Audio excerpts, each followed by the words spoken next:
bienvenue à notre chaîne, News pour tous. Voici la une d'aujourd'hui, Zelensky limoge le commandant de l'armée de l'air après l'écrasement d'un F-16.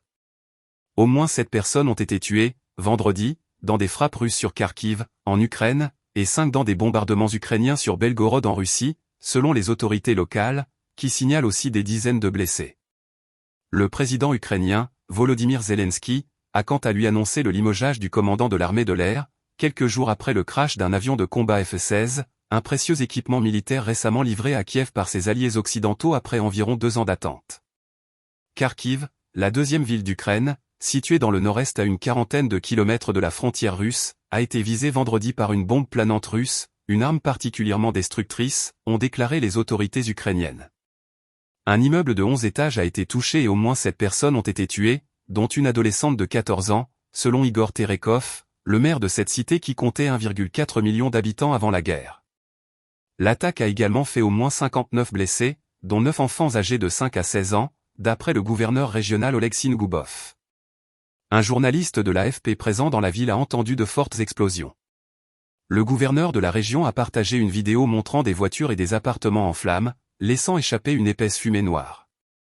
Volodymyr Zelensky a assuré que cette frappe n'aurait pas pu avoir lieu si les Occidentaux avaient autorisé son pays à viser en profondeur la Russie avec les missiles de longue portée qui lui ont été fournis. La plupart des pays occidentaux s'y refusent jusqu'à présent, craignant une escalade avec Moscou. Nous avons besoin de décisions fortes de la part de nos partenaires pour mettre fin à cette terreur, a plaidé M. Zelensky. Il n'y a aucune raison rationnelle de limiter la défense de l'Ukraine, a-t-il martelé. Bombe à sous-munitions.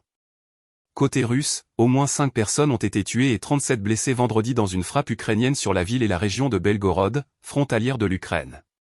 Selon Vyacheslav Gladkov, cette attaque a été menée par les forces armées ukrainiennes à l'aide d'armes à sous-munitions tirées à partir de MLRS Vampire, lance-roquettes multiples, note de la rédaction, sur la ville de Belgorod et la région de Belgorod. 6 enfants figurent parmi les blessés, dont 3 sont dans un état grave, a-t-il raconté sur Telegram. 3 immeubles résidentiels et d'autres bâtiments ont été endommagés. Les bombes à sous-munitions, qui sont notamment livrées par les États-Unis à l'Ukraine, sont controversées car elles dispersent des petites charges explosives dangereuses pour les civils.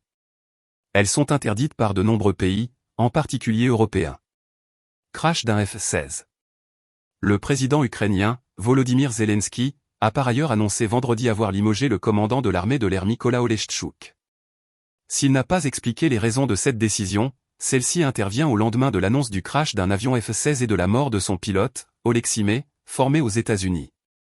L'incident a eu lieu lundi, pendant une attaque massive de missiles et de drones russes.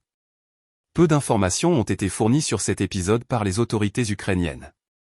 Selon une députée ukrainienne, Mariana Bezougla, membre de la commission défense du Parlement, l'appareil a été abattu par erreur par un système de défense anti-aérienne Patriot en raison d'une mauvaise coordination entre les unités.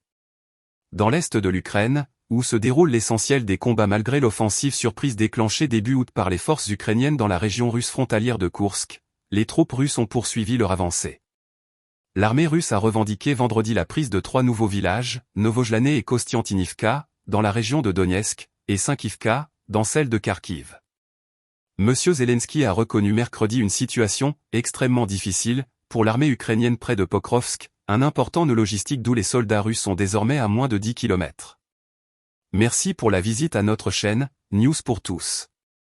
Veuillez vous abonner pour ne pas rater vos news préférées, et n'oubliez pas d'aimer et partager notre chaîne. Merci, on se revoit à bientôt.